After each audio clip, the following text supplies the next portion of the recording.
Epilogue, in the shadow of the sun.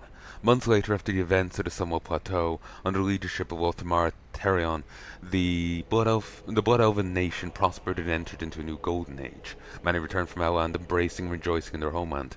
However, war had cost them heavily, and Ultimar knew they would need allies. Thanks in part to his connections with Sylvanas Windrunner, a fledgling alliance was forged between the Cinderai and the Horde, which eventually accepted them under its banner.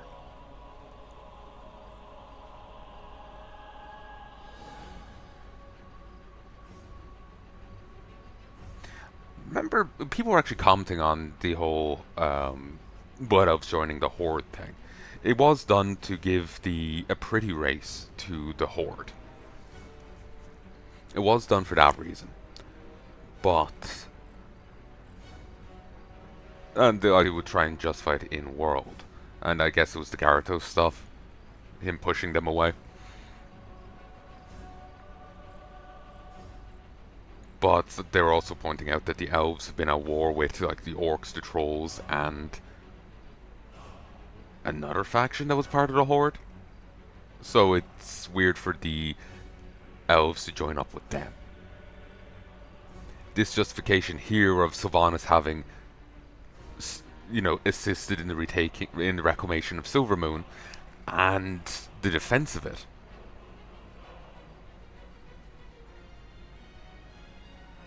And Sylvanas being more on the level.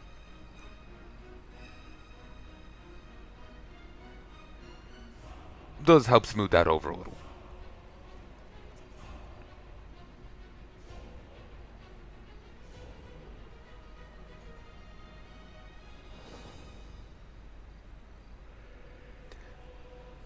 If a thing was made about their connection, like the whole Kale thing, could also play into it as well. But, him working for the Burning Legion. But that's, the Blood Elves were part of the Horde from their introduction.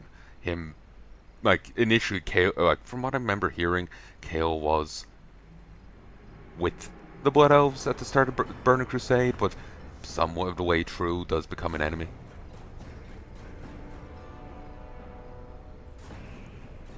At some stage he does steal Maru from Silvermoon to bring it to the Sunwell to do the whole Sargeras plan.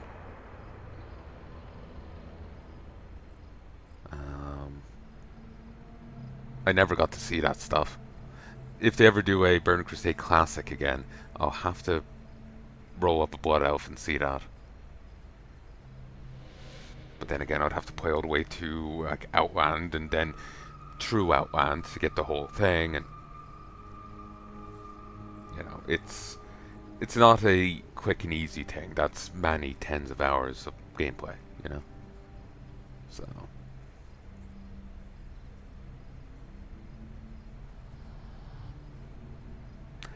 maybe they need a bit more of a wedge between them,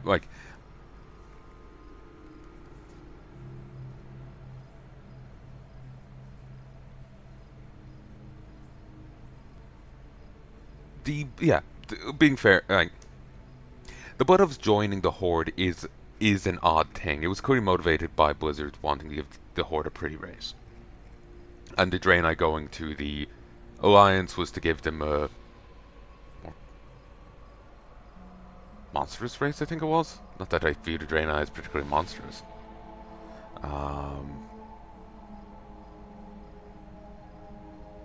But regardless. I think they would need to do a bit more in-universe justification to have the Blood Elves join the Horde. The other part of the criticism of that was that the Night Elves had helped the Blood Elves during Warcraft 3. Back in Frozen Throne, the Night Elves and Blood Elves got on. Even if Gyarados was a cunt afterwards, there was a positive dynamic there with the Horde. With the Night Elves. So, in-universe wise, I'm not sure I see much reason for the Blood Elves to join the Horde. They've been at war with 2 or 3 of the factions that are part of it. And while they did have issues with that one human general, they are ancestral allies with the humans.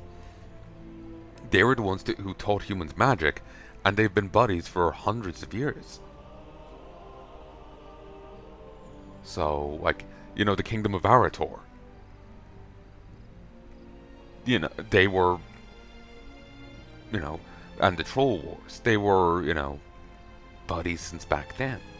So for them to suddenly throw in with the Horde over one general, it certainly would have been a major offense for them to push to execute their prince. But for them to throw in with the Horde, who they've been at war with, the Orcs, the Trolls,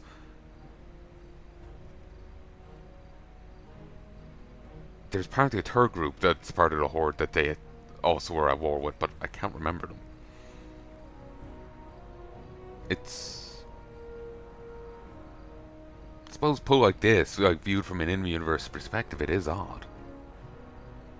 Like, there were ancestral allies with humans, so only one human general really overstepped.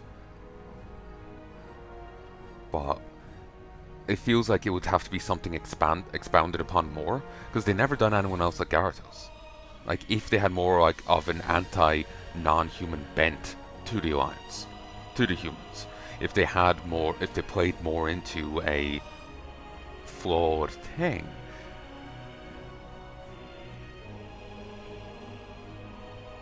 then, you could see why the Horde, the Blood Elves went Horde. Basically, there's points with them staying with the humans, points with them staying with the Alliance. There's a sense of them going Horde, but there's too much of a wedge against the Horde side than the humans. There's a block here and a much lower block over there. It would make more sense for them to have grievances with the Alliance, and demand restitution, but not leave it. It'd make more sense for that to be the case, or for them to be more distant from the humans, but enjoy the company of their fellow elf. So they would have to do more to drive a wedge between them and the Alliance. They would actually have to expand upon that and expound upon it.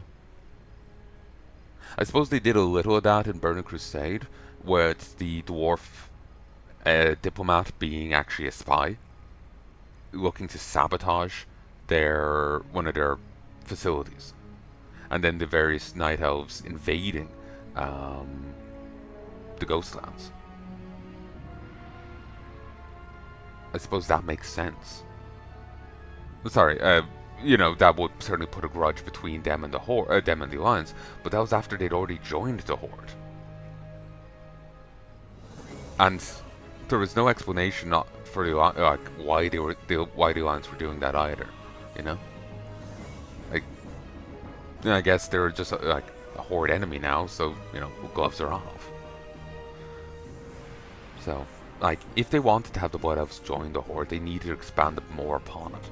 It feels like Gyarados alone wouldn't be enough, though certainly what he did was egregious, trying to execute the prince after crippling his ability to actually fend off a undead army. He was setting him up to die.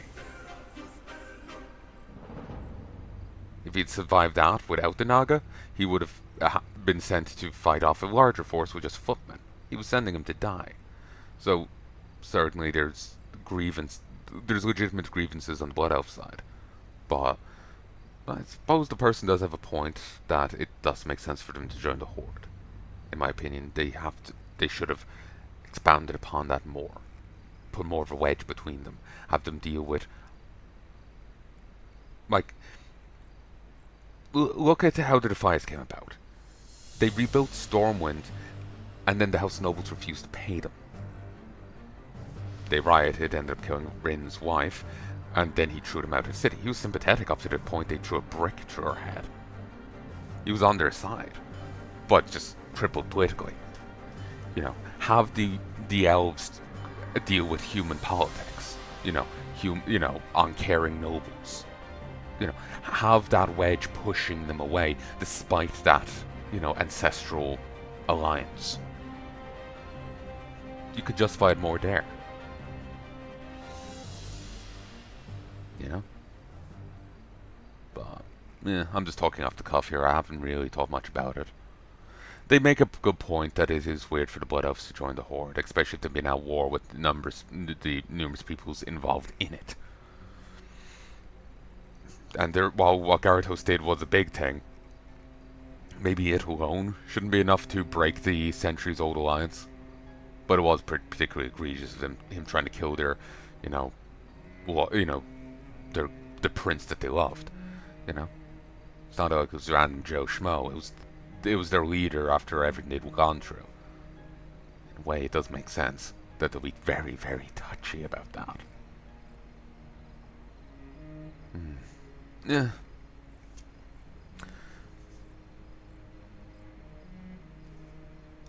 Epilogue. Let's just make sure I read all that already. Well, they really cleaned this up quickly. I suppose this is Silver Moon itself, and has been a few years, but still, the amount of corpses. I wonder if they ever got the smell out.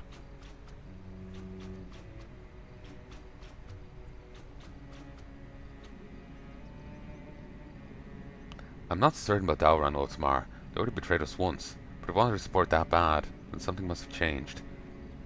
Betrayal? Not sure myself if I trust them. Suppose we shall see later today once Aethys arrives. Yes, we best wait. No, Otmar, excuse me, I have a lot of work to tend to today. Al Dial Shalah. Apologies for taking away your time, Leader, but I must be on my way anyway. Eowyn is waiting for me. Oh, we're actually going to get to play. Okay. Yes. It does not matter to me. The sheer audacity of the plan is exactly what intrigues me.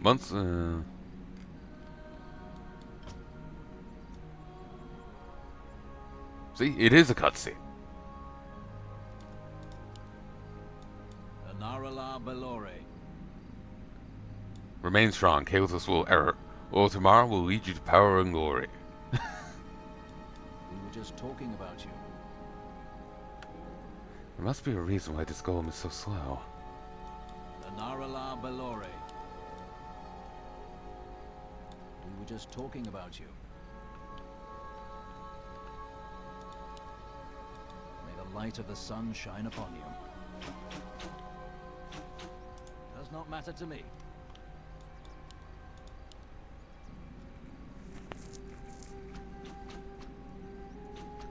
My lord. Otmar, you want to see me? I received a letter from Dalran, from Aethys. Appears they're asking for our support. And again. Won't this man ever realize we don't want to hand over our Magi to them? Nevertheless, we should get going. It's about to arrive at Sun Fury Spire. Otmar, this Silver Moon tabard. No. You should wear it. What does it matter? Anyone in the service of Silver Moon may bear it. It is a symbol of state. You are the head of state. You should look the part. I'm the regional lord, not the king. This is not the point, Otmar. You look like a Far Strider. I am a Far Strider. You were a Far Strider. Cannot ever be a Far Strider again, Otmar. We know that for certain now. We're going to be late, Eowyn.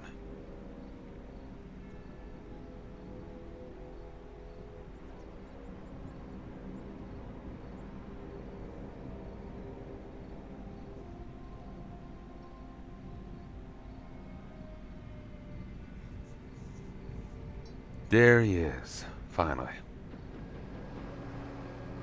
Welcome home, Archmage Aethys. Thank you, Lord Theon. Would that I be returning to stay. I'm here on matters of utmost importance, ones that concern us all. I'm quite sure you're aware that both Orgrimmar and Stormwind were assaulted by the Scourge. Yes, but as I heard, Orgrimmar barely survived the assault.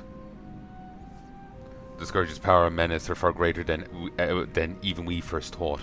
I want to formalise our involvement with the Kirin Tor. It's imperative that the Magi of Telos and Dalaran work side by side. No. I asked the Regent Lord, not the Grand Magister.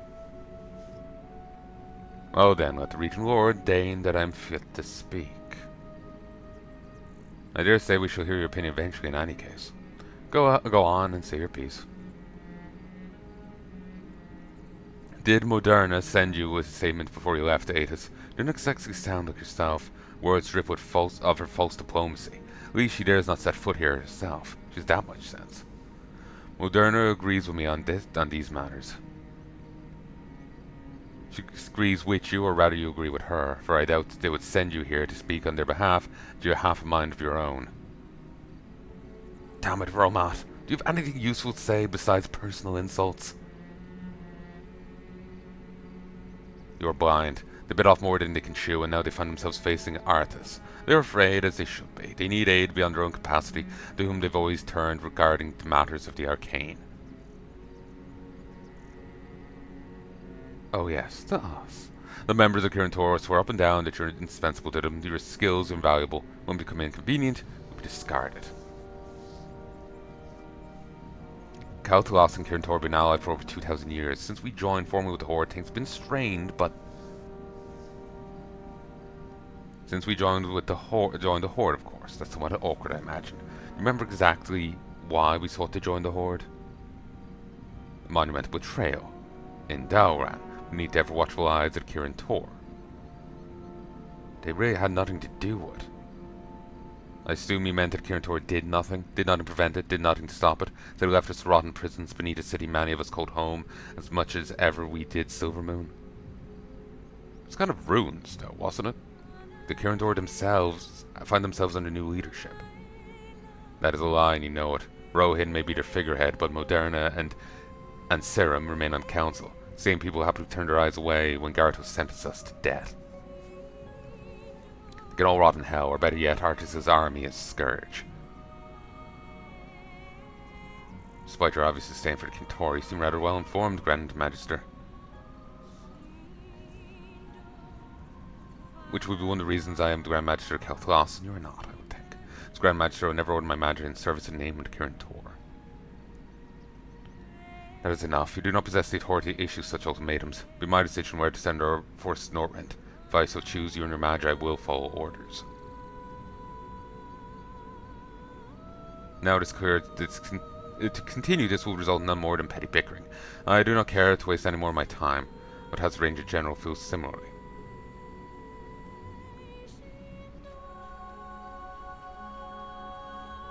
I'm not sure. I believe his intentions are honest. Just don't know how far we can trust honest intentions, even among our own people. I worry that if we give him authority to act on our behalf, he would unintentionally not promise something from us that I'm not willing to give. Then again, if enough Shindari follow him to Dalaran, he'll end up their de facto leader anyway. Woe to have him acting as such without obligation to the Silvermoon. It would be better if Ramat were not so stubborn. He lived in Dalaran for a long time. Bears the Archmage's title himself, you know.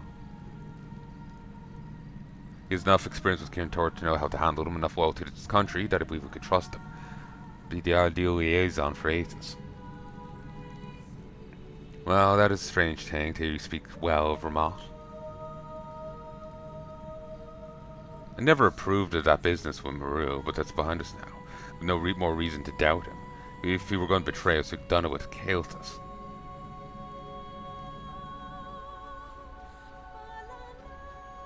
How fitting to have Lament here.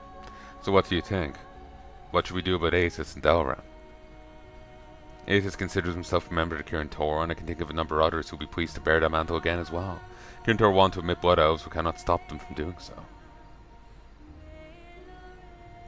No, we cannot. However, it's my instinct we should avoid official involvement in the war against Scourge.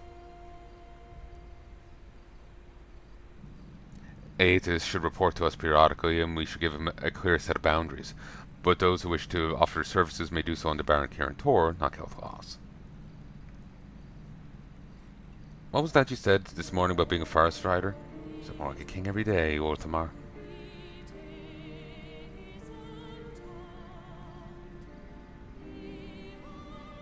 My lord, Varisa Windrunner has arrived, as you requested. She was waiting for you at the entrance to Silvermoon.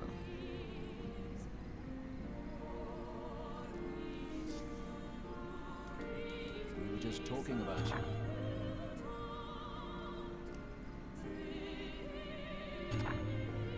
The sheer audacity of the plan is exactly what intrigues me.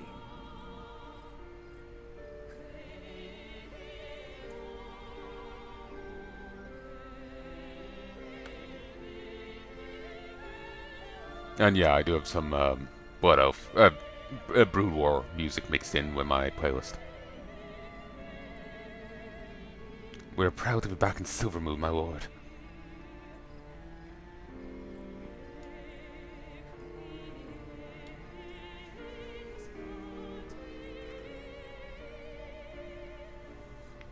Varisa, welcome back to Silvermoon.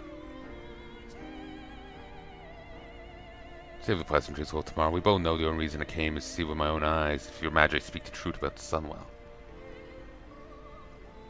Varisa, please, your people are free to return to Kel'Thuzad. For years we rotted outside, thrown out of our homes at your behest because we refused to suck magic from living things like vampires. Now you want to offer aid. After all we've been through, now you offer it?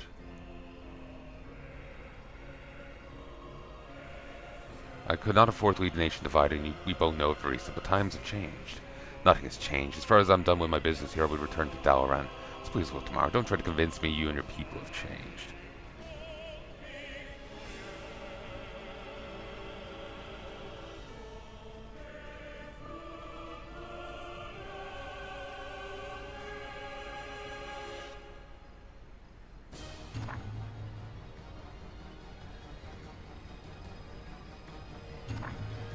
Establish a perimeter.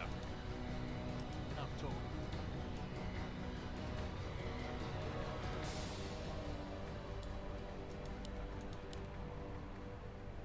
I wonder if there's any secrets here, or...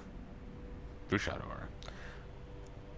I wonder if there's any secrets here, or will I be guided to everything? I can buy something. May the light of the sun shine upon you. Yes?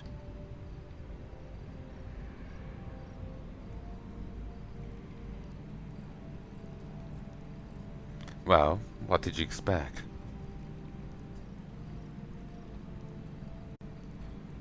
One, two. How did she react? 5 years ago, I threw them out of their homes. They fought every bit as fiercely as anyone Kel'Thuzad today. How do you think she reacted? Varisa Windrunner is married to new leader Kirtor. She's not fond of me or those I represent. I'd hoped, because you're a ranger. I thought maybe you could help us bridge that gap. I suppose not. You suppose correctly.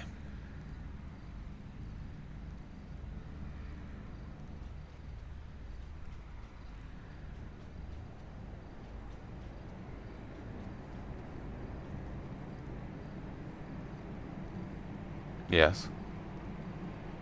Oh, Tehran, your presence is requested in the hall. I am not available.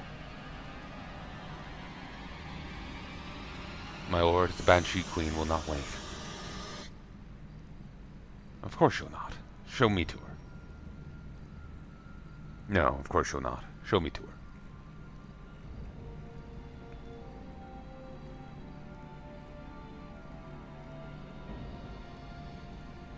Lady Sylvanas.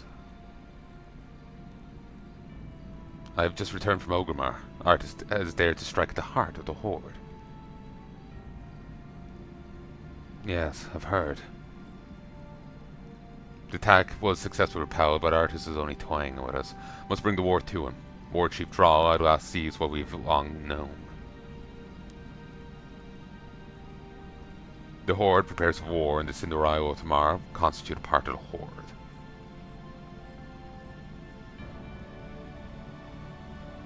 Tomorrow we go to destroy Artist once and for all. I appreciate that you and War Tree Troll wishes to join you on the initial front in Norrend, but we're stretched too thin. Or received a similar request from Kieran Tor, but I cannot in good faith send our forces north, since the events at Keldanis. Not request Ortamar, you will send troops. They will accompany the Forsaken.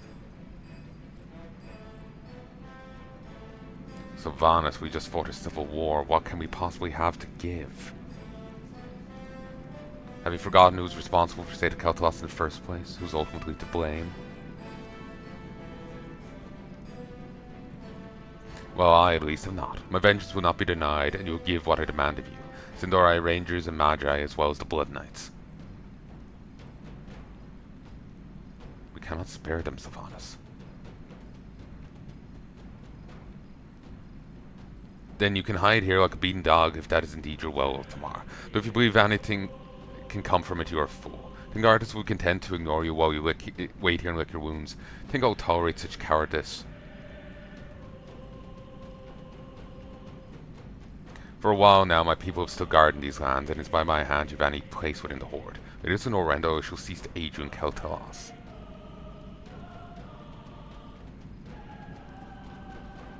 Send my exhausted people to find death in Northrend, or risk losing Keltalos' scourge once again. There's no choice here, Sylvanas. I'll expect your forces in the Undercity in 2 weeks, Ultimar. Not to be disappointed in this. Yes, my lady. How can you do this? This is blackmail. You wanted to help more than we asked for. We never asked for more of your assistance. You gave it of your own free will. How can you call yourselves our allies in one breath? Hold our lands for ransom in the next. You were never required to accept my offers. You chose to. All I ask for now is the will and power to defeat our greatest foe.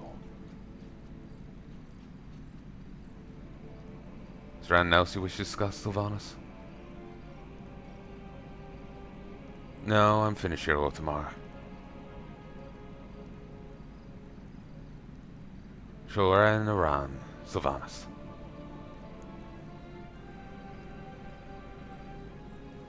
Ultimar, you cannot seriously. We do not. You heard of Romat. We go to Northrend, rules Forsaken support, and like the rest of the hordes as well. So we go. There are still soldiers in the infirmaries from Keldanis. We don't even hold the proper service for the dead. But his son will, Ultimar. We don't have a choice, Romat. Do you not understand that? Lose Sylvanas ask will possibly lose all of Keldanis south of the Elrandar River. So let it go. Let it go. Your many elves, Sindarai and Kaldorai alike, died to defend our land. Say I should just let it go. They would rather have died in vain than given their lives just so could turn into nothing more than a puppet, some monster in the name of their sacrifice. Do not fall for her threats, Ultimar. She'll only use you.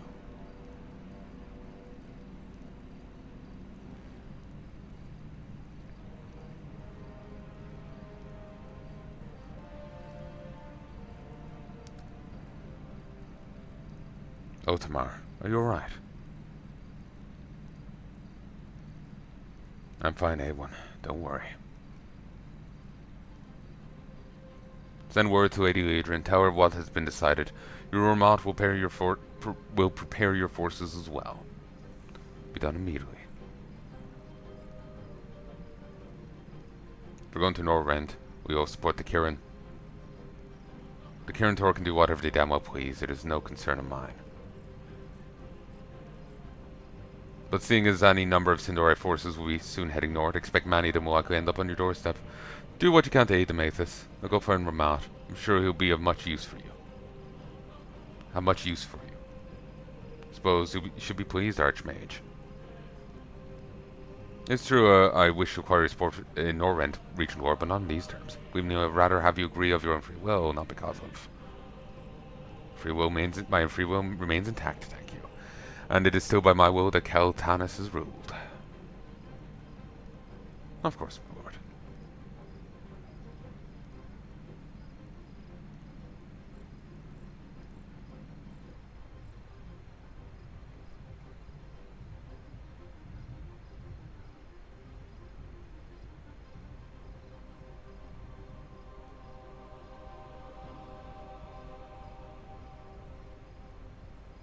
Congratulations, you've reached the end of Rise of the Blood Elves, version 3.0. Congratulations. I hope you enjoyed playing this campaign as much as you enjoyed creating it. I'd like to thank Hive Workshop, my friend Tina for helping with story. They were the one who wrote that other thing. And Blizzard Entertainment for creating this great game. I skimmed there because I didn't know how much time I had. If you're interested in what happens with Sylvanas Forsaken next in storyline, try out my other campaign, Curse of the Forsaken, which we've already seen, folks. I think I gave up on trying this because initially because the movie didn't work, or something like that. Or maybe I just tried Curse of Forsaken and got distracted and moved on. I don't know. But I did enjoy it, as much as I did complain towards the end. It was just meaner than I'm used to. Like, there was a hard time limit, then the soft time limit of the other bases activating and the portals and whatnot. So it felt like you had to rush. But if you try to engage any point, the other points will come to defend. And that's atypical in Warcraft 3. In Blizzard Earth, yes. It's not usual for the other bases to acknowledge a base being attacked. They'll defend their own base, but they won't send a force across the map to engage you. They just won't do it. So, having it happen here on such a timed mission was really frustrating. If I could just hunker down and build up, that'd be something. But I couldn't. I had to strike out and be quick. And then my allies, even when I got them, did shit all. They were only helpful during the final fight against Gojaden. And then they were a great help. The healing waves being auto-cast for me was fantastic. It was great. But it was frustrating that they would march out and just go back in. Them casting res was the only other time they were of actual assistance to me. I think they no. They did engage some enemy forces once and twice, but that was it. They did not do much in the grand scheme of things. I was hoping they'll be more proactive, that maybe they would function like the enemy AI, where if I ended up getting attacked, they would immediately send out a defensive wave to me, you know? I was hoping they would basically be, you know, like what the enemy teams are for each other, they would be for me. But they weren't. They just didn't give a shit. So there was points of frustration, but I did like it. It was a nice campaign. I do want to say the Curse of the Forsaken was better.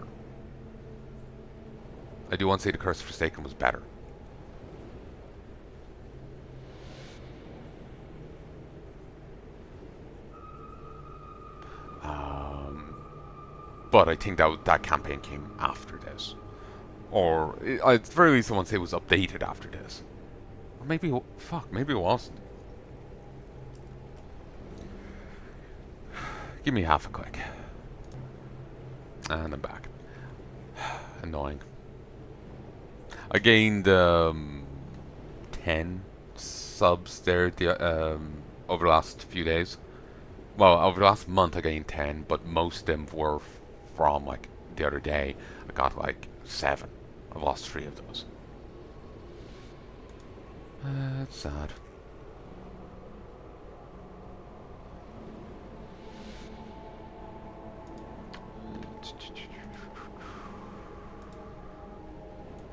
So...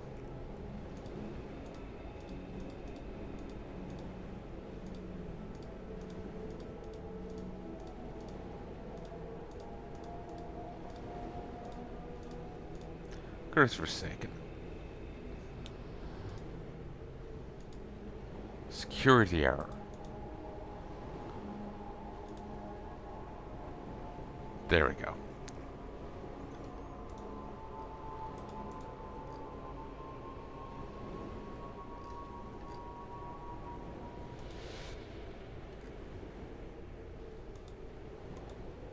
Okay, maybe this actually came first. Huh. Yeah, no, it seems like this, Curse of Forsaken came before this one. Started in 2013. Well, they both started in 2013. But Curse of Forsaken was updated in 2019. This was last updated in 2017. I don't know. The ICC finale to Curse Forsaken was really cool to me. Because you got to kind of play through the final, in quotations, raid of Rat of the Lich King using, like, within Warcraft 3. It was really cool to me. It was really fun. I really liked it.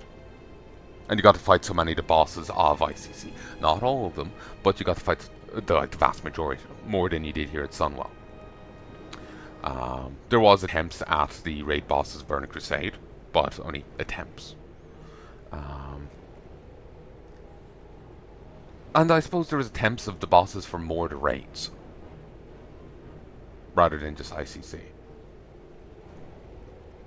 But yeah, I enjoyed the campaign. I really enjoyed these, especially the use of all the like canon voice lines and whatnot. It was cool. There's a charm to it. I do wish they did another campaign, but Tomb Raider doesn't seem to be doing so. They're updating Curse of the Forsaken, but that's going to be the last, it seems. Well, they haven't explicitly said it's going to be the last, but they've no plans to do any more, and they've similarly have no plans to update Rise of the Blood Elves. So it doesn't seem like they'll be doing anything else. Though they have mentioned some about other projects that may mean IRL stuff. So, like, not, campaigns. But yeah, I really do enjoy Curse Forsaken and Rise of the Blood Elves. They're both fun campaigns. I might like Curse Forsaken more than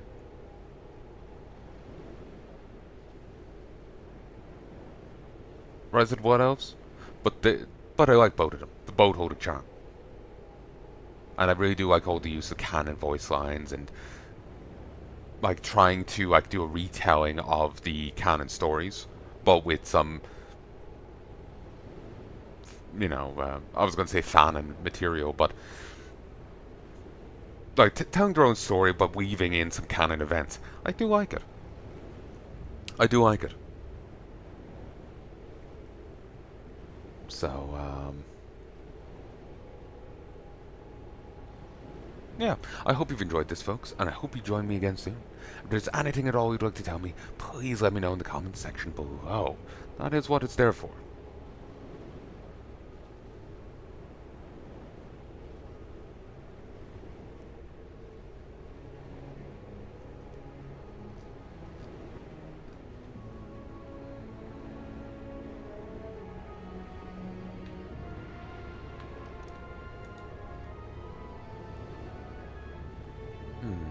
I think I've said all I want to say. So yeah, we'll leave this here. Like I said, I have enjoyed the campaign. There has been some gripes towards the end.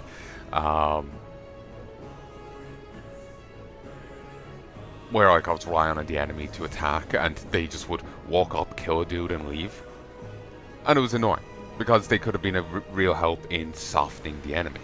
If I attacked alongside them or just after them, I would have a better chance of winning. Or there with my allies, them refusing to help much. Meanwhile, the enemies were, coordinating across bases and moving to defend each other, which is, it's good. It makes sense and it's good, but it's annoying to fight against. It's annoying to fight against, especially when you're so rushed. It wouldn't be so bad if it could build up more, but when you're so rushed and they're coordinating, it's annoying. It's frustrating. So, yeah. But I wouldn't call it bad, it busted my balls a bit. And I'm just whining about that. That's all it is. That's all it is. So, I really don't think I have anything else to say. I hope you've enjoyed. And I hope you join me again soon. If there's anything you want to tell me, please let me know in the comment section below. If you want to check this out, you can find it on Hive Workshop. So, until next time, folks. Love and peace.